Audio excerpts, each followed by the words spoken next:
Welcome to the Global Wellness HQ family of podcasts. We are your international headquarters for resources and ideas and insight in relation to the 9 elements of holistic wellness. Join us as we interview local and international wellness experts and learn how you can implement and improve one element or dimension of wellness at a time. Our experts will share their practical tips on wellness in one of these core areas: emotional, intellectual, occupational, physical, environmental, financial, spiritual, social, or habitual. We created our family of podcasts as a resource for anyone who is looking to integrate the 9 elements of holistic wellness into their daily lives. Welcome to the show.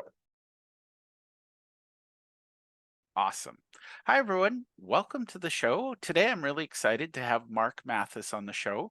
Marc and I are going to talk about his Reset It program and the certification where he's teaching others how to teach this program. So, Marc, first of all, why don't you tell us a little bit about yourself, and then we'll talk about the program. Well, I'm Marc from Montreal, Canada, and 20 years ago, I started doing the teaching, really learning about the reset, really learning about how the brain works, and I developed a program which I call today Reset It, and I get to teach this now to people all over the world, really. I love it. So first of all, let's talk about your background and what brought you to Reset, and then let's talk about why somebody would want to work with you as a teacher. Well, and then Jeff, it's a great question, is that about 20 years ago, I had a problem with my health, which I still have sleep apnea. And when I stopped breathing 54 times out of the hour, which I never slept before. I never slept 8 hours before. Yeah. And when they gave me my machine to regulate my air intake, I slept 8 hours for the first time. And something happened in my brain, in my body, that it just went into a different state. I felt so good of my body and my mind. And when I was shaving in the morning, I didn't recognize the guy in front of me. I was a completely different guy, different from what the day before, because all my stuff that I was saying to myself wasn't there anymore. So it's like someone took my brain, washed it out, and put it back in.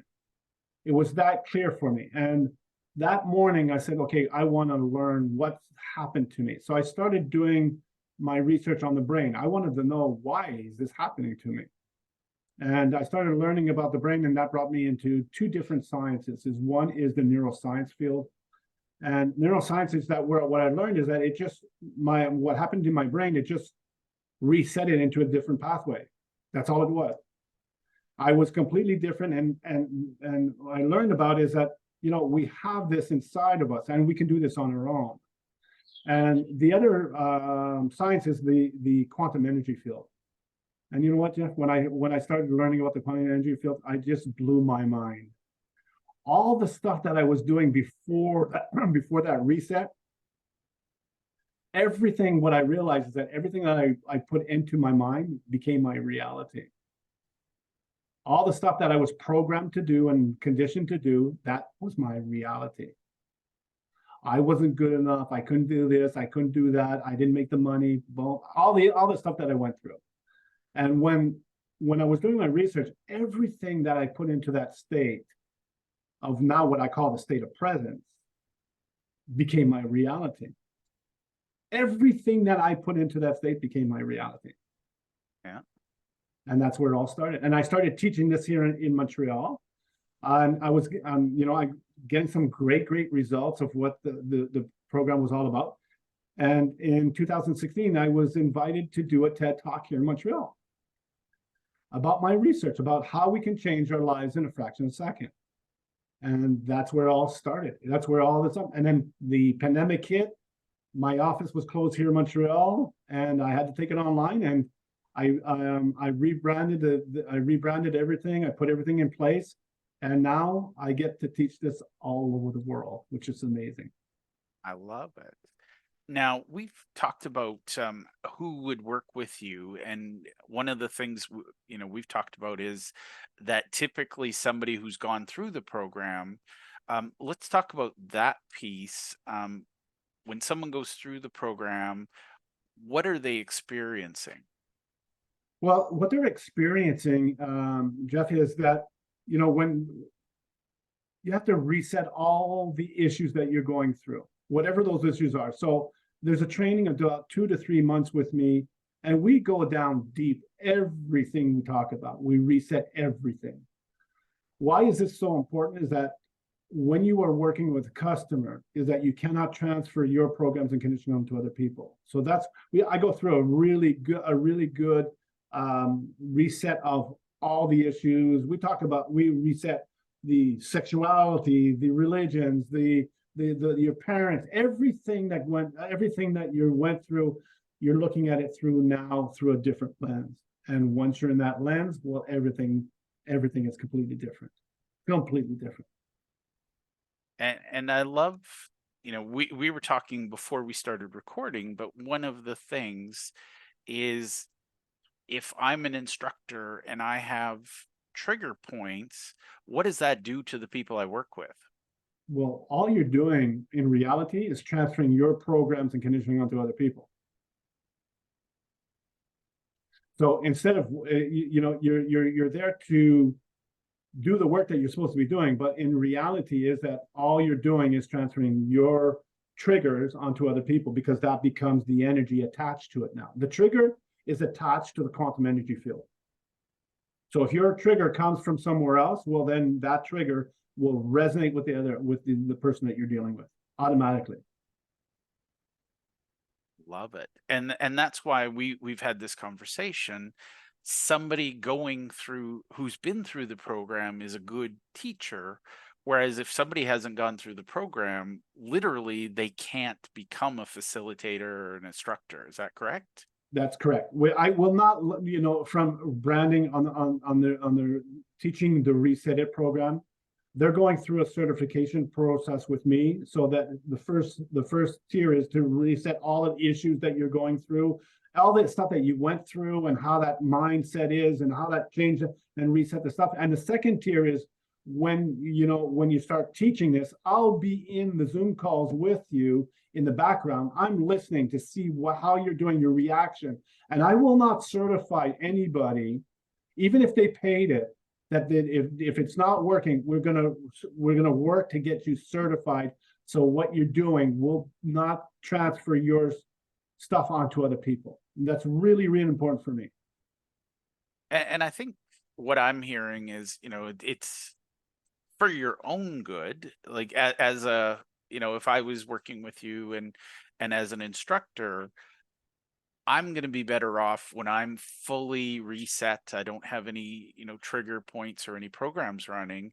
But it's also for the good of my clients, because I'm not passing things off. Exactly. Because in the quantum energy field is that when you are who you are in this moment, that resonates with the person that you're with. So when you're present doing your work, and Jeff, you do this as well, you receive the information you need to receive. Yep. Why you're getting that information? Because you're in that state of presence. You're receiving the information you need in the moment you need to receive it. Where you're in your programs and conditioning, well, all you're doing is transferring your programs and conditioning, and that's coming back to you as well. So you're getting information based on your own programs, but you're triggering the other person in their programs and conditioning. So that's a double whammy there. Yep. And again, I think I don't pretend to understand the quantum energy, but I understand the energy. And, from a personal point of view, I've had events, and one of my mentors taught me this. First thing, when you're speaking to an audience, stand on stage and just quietly inside send out this energy of love and gratitude, and thank them for being there. And I can't explain it, but I know when I've done that, and again, it's like 2 seconds, it's not verbal, but when I do that, I enjoy the audience more and we have a better day together. So that you're resonating who you are. As opposed to the energy level, I've also been at events where I was rushed off my feet. The plane was late, the taxi was late. You get there just in time to go on stage, and all I'm thinking is, God, I hate people. Like you're just tired of all the people that from the airport, the taxi, the person who was slow on the escalator as you're coming into the room. And I can feel that negativity echoing through the room. And, I've learned not to even bother, because if I have a day like that, I know my day has been wasted. So imagine, Jeff, you're an entrepreneur. You're in that energy, in that negative, that thing that you're doing with you being late. You're not present. So what you are saying to other people around you, please don't buy from me. Don't be present with me. Don't buy from me. Big And then sign on my forehead in neon saying, leave me leave me alone. leave me alone. So what's resonating is, and that's exactly what you receive, right? Yeah. They left And, you alone. you know, Or you're attracting the people that are like what you just went through. One of yeah, the the two. ones who are pissed off and want to share it. Yeah. It's funny because one of my mentors years and years ago, they said the number one word they recommend if you're in sales, you need to eliminate the word busy. And that applies to entrepreneurs, because a lot of people, somebody will call and say, hey, how you doing? Oh, I'm really busy. Well, the energy you put off is leave me alone, I'm busy. Mm-hmm. So, it's all about the energy you put out. And, again, I don't need to understand how it works. I believe that when I'm ready, I will understand it. But I do know that my energy directly affects everybody around me. Mm-hmm. And So if you see it with your kids. yeah, If you're not in a good place, your kids are not going to be in a good place either. So it works all over the place. So it's not just the professional stuff, it's the personal stuff as well. If you're not present with your loved one, well, guess what? They'll they're look for somebody that will be present with them.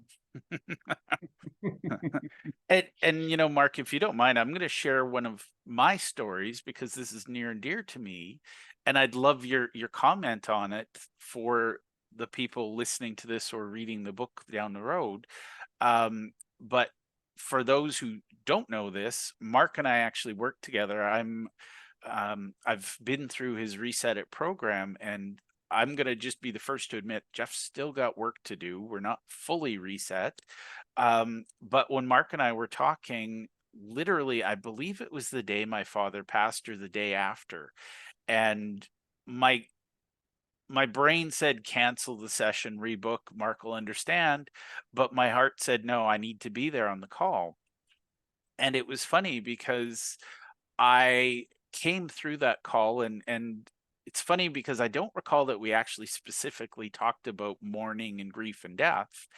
But what I realized was that I actually literally had a choice. Every time I thought about my father, I could think about my loss and I could be sad for my loss. But what I realized is that's not who my dad was. He was just one of those great people that, loved to talk to people, loved to get to know people. His legacy was laughter and fond memories. So it took me a couple of days to fully process it, and internalize it and reset, I think. But what I realized was I was better served every time I think of my father, I can smile or laugh. And it's amazing because now I have all these wonderful memories of happy times, as opposed to just thinking about that one really sad moment when he left and when he passed. And I don't think even Mark and I have had this conversation. He's more accessible to me now that he passed than he was when he was alive. And, he had busy things going on. He had his own life, I had mine. But now there's moments where I feel like we're together. And so, Mark, I just wanted to share that because I think that's one of those programs, grieving the loss of somebody. I'm going to put it imperfectly and I want you to polish it, but grief is a choice. It's something we've been taught by others. Um, I find it's much more freeing to focus on the positive. Well, And the thing with grief is that if you take a look at the history behind grief, you have to grieve somebody. You have to, you have to cry. You have to mourn them. You have to, and this is just another social program. So what happens in the quantum energy, and I love your story, Jeff, is that when you were in your programs and conditioning, that the grief part, and you were sending that quantum energy based on information of your programs and conditioning. So your father received that quantum energy, and that's what you received from him. Now, when you made the switch and you made the choice to be present and see him in that presence, well, the quantum energy is sending out to him, and you're receiving what you need from him. And that's what you're saying. You have more that link between you and him is open now. It's not based on your programs and conditioning anymore. You see him in a different light of who he really is. Well, and the interesting thing I would also add is that he was married to my mom 56 years. He went into the hospital on their 56th anniversary. He died on her birthday. She was obviously very upset by the whole thing. But when I shared my experience with her, it was like you flipped a switch. And instead of mourning the loss, she was able to celebrate the 56 years. Mm-hmm. And we've had some amazing conversations, because instead of always replaying the sadness of, his final days, we're celebrating 56 years of joy. That's the switch. That's the reset. Is And that when you're doing this in all aspects of your life, not just in this part, but all aspects of your life, well, your life becomes a different choice now. yeah. And just to share a flip side, I have another friend. Oddly, her husband died the week my father died. They'd been married 25 years. I'm not taking anything away from her in any way. But she went into such deep mourning. Literally every day she goes to the grave site and she visits her husband. Her life has stopped. She literally should have been put in the ground with him on that day. She's taken long-term disability from work. She's on all kinds of medication, and her relationship with her children is damaged because she's annoyed with them that their world didn't end. And one just graduated university, and she's like, how dare you celebrate without your father? Like it's become a very downward spiral. And it's again fascinating to see cultural programming and things like that. And I love knowing that we have that ability to choose. Yeah. And But the thing is that when we talk about choice, Jeff, there's two ways of making a choice. One choice is that you're making your choice based on your programs and conditioning. Like the lady made the choice of grieving and this and that. That became her reality. yeah, Now you can make the choice in the state of presence of being who you are, make that choice based on who you are, like you did. You made the choice that says, I'm there with your father. I'm there with my father. I like to see him in a positive light. Boom, that's a different choice. yeah. But you made it through the state of presence, in the state where you are, who you are, and that became your reality, right? I love that. And I think, I've heard it said in many, many ways. But the big thing is, everything that is created twice, first in our mind, and then second, only once we believe it can be created does it get created. Mm-hmm. And, I'm fascinated by the great inventors of old and by the innovators of today, because at some point they chose to be present, and those are beautiful accumulative moments because they literally willed things into existence. Well, it's the same. I share this a lot, Jeff, with the Einstein when he was doing his stuff, and he was stuck in a problem, and he was in his head. He was trying to find the answer. And it was working, and when he realized that he was in that, he asked his wife to make him a hot bath. Yeah. And he would go into his bath and play with his rubber duckies. What happened in the mind is that that's all he did. He was Wait, just wait, wait. Einstein played with rubber duckies? I did not know that. yes, he played with rubber duckies in his bath. And what that did is that it brought him back to his childhood, and he was just playing. And what happened in the brain, it resetted the brain because he's not looking for anything. Yeah. Now he's playing it, it's just there. Now he's receiving what he needs to know. So I'm just going to say something. This is totally random for everybody, so you can get a glimpse into Jeff's brain. As long as I can remember, Einstein's been one of my heroes. I think when I was a kid, I grew up reading encyclopedias, and yes, I was that kid.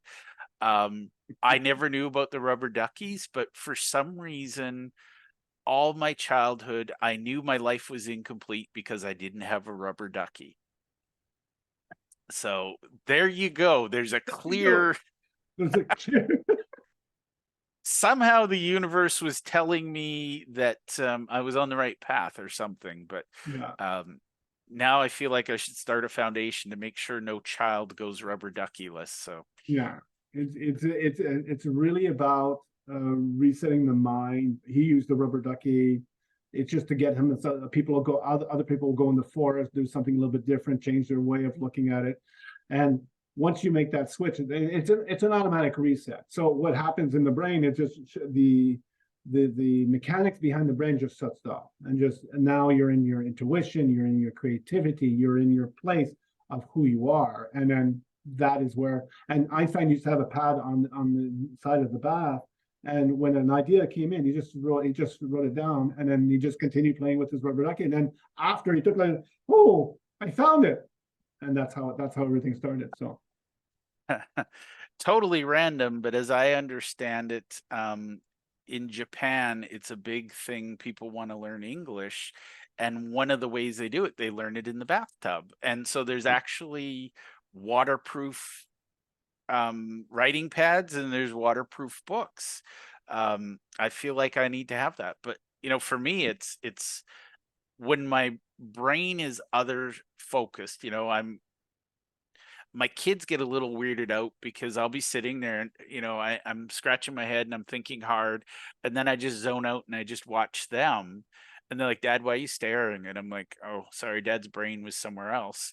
But my insights and my revelations never come when I'm sitting at my desk. Like the muses escape me when I'm at my desk, but when I'm out and about, I'm walking in nature, or for me, it's always 2 a.m. I don't know why it's 2 a.m., but I've learned to keep a journal by my bed. And, I wake up at 2 a.m. and my wife just understands if I'm not sleeping, I'm up writing. And sometimes the flash is so bright, it's like, okay, I'm awake. I'm going to be up for the rest of the night. But I've learned to live with those. I've adjusted my schedule around the insight rather than adjusting the insight around my schedule, because I used to, believe it or not, schedule insight Mondays at noon. Turns out that doesn't work. no, Love it. you're using your mind. Yeah, and that's the it's sometimes just letting the brakes go on your brain and just letting it go where it needs to go, and when it comes back, it's like, hey, what did you find? Yeah. So I love talking about this. Now let's talk about the certification itself. So the first step is somebody meets with you, they go through the reset program. What's the rest of the process look like? Okay. The first thing is that most of my clients go through. All the teachers go through my 2 sessions. They got the feel of it, and after that, they decide, so okay, yeah, I want to teach this as well. So the next step in the certification program is that you're going through 1 meeting per week, an hour and a half each week, until you get certified. If it's going to take 3 months, 4 months, 5 months, 6 months, whatever it's going to take, because I want to make sure that when you are ready, that you are ready to do this. So it might take, some people might take a little bit shorter time, but it's based on around 2 months up to now, what we put into place, it's around 2 months. So we go through the certification, and then the second phase is that Once you got it down, what I teach you how to do it as well, because it's not just giving you information, it's to really teach this to other people. So I give you the background, and you put your own sauce on it. It's really important for me is that, you don't just take my method and just, do it the way that I do it. You take the basic of what I teach, use your own stuff on it, your own experiences in that state of presence, and then boom. The second phase is really to get certified. And once you go through the certification, you go through we've got 3 meetings. You bring on 3 of your customers, 1 each per week, and you teach this. I'm in the background. I'm just listening and seeing what I have to pick up on my job so that I can. And then we have a meeting after each sessions to go through what's good, what not necessarily what's good, what's happening in your session, and how you're going to change it. And we go through that 3 times. And then once my teacher feels that they're ready and I feel they're ready, boom, you can do this on your own. And then once you're ready, well, then we'll put you into our CRM, which you have your own password, you have your own stuff, all your customer list is there, your emails. After the teaching program, it's not just teaching the method, but it's teaching the business around it. And how are you going to get your business? Where's the network coming from? Where you're getting your referrals from? And all this is based on what I teach. I love it. And I love I've been through other certification programs, and to be honest, a lot of them are incomplete because they'll teach you either how to do the thing, or they teach you how to sell the thing, or they teach you how to market the thing. It's rarely that somebody puts in all of the 3 pieces. Because if I don't know how to market it, I'm definitely not going to be able to sell it. And if I don't know how to sell it, how do I learn how to deliver it? But if I don't know how to deliver it, how do I effectively market it? It's all connected. So everything, those 3 things is that you can learn anything, but if you don't use it and you don't know how, like you were saying, to put it onto market, well, it's worth nothing. Mm-hmm. And I'll give you an example. I have one of my students in Toronto she's getting finalized pretty soon. So in about 2-3 weeks, and she's pretty good at what she's doing. And we're talking the other day. He says, Mark, I spent over $100,000 in certification from coaching federations, coaching this, coaching that, and it didn't work for me. Yeah, because all they did is dump that stuff on, and I had to do it on my own. And they don't give you what the business side of it. And that's where a lot of coaches don't make any money, because they don't have the business sense. They have the technique of what the coaching is, but they don't know how to implement it and sell it and be profitable with it. So one of the things is that I put into place is that, with the CRM, everything that a customer relations manager is that you're managing your sales. So, I have 35 years experience in sales. So I'm teaching you sales with the Reset It program. So, when you're present in all your actions you're doing, you're on networking, you're doing this, people resonate with people that they know who they are. So that's where it all starts. I love it. And I think that there's that clarity, and that's the other thing I would challenge. A lot of certification programs, in my humble opinion, no judgment, they fall down on the actual certification. Like, I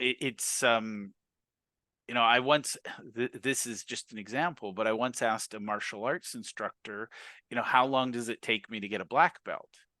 And he said, I don't know, get one and we'll find out. And I was like, what a jerk. And then I learned, it was like, oh, that's the thing. It's not a time-based, here's a formula, like university, you put in 4 years, you take the right courses, you get a diploma or degree. But I like the idea that certification is mastery, not theory. Exactly. So it's so true, Jeff, is that if you're not well with yourself doing the things that you do, how can you be well with everybody else? Yeah. And I give this an example is that when you go through a certification and you get, you get a note of, the pass note for some, in university is 60.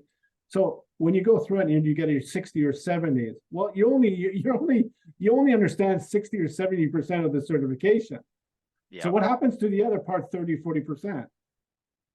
Well, and that's it's funny because I can't remember his first name, but Khan of Khan Academy, great guy. I love his theory, but that's the thing. He teaches the problem with our education system is a 50% student. It's not that he only or she only learned 50% this year. There's a 50% deficit from last year and a 50% deficit the year before. It's much bigger. It compounds. Mm-hmm. So when it comes to resetting, I don't want somebody who's 50% this year. I want somebody, who is Mark Present. certified. So the thing is and that is so true, is that if you're not 100% well with yourself, and that's what we're saying before, how can you teach this to other people? Yeah. And that's really important for getting certified, is that once you're ready, and once I see that you're ready, well, you just reach out to other people, and then automatically they come and see you, because now you are doing the things that you want to do. Mm-hmm. It's not about the money anymore. Well, the money part is that we made it easy as well, Jeff. Everybody has the same price. In all the teachers around the world, they have the same price, and it's easy. It doesn't cost them much, because we don't work with a high ticket item, because that's the way that I put it through, is that it's easy. People can afford it, and and they go through the sessions, and then they just need what they get from it.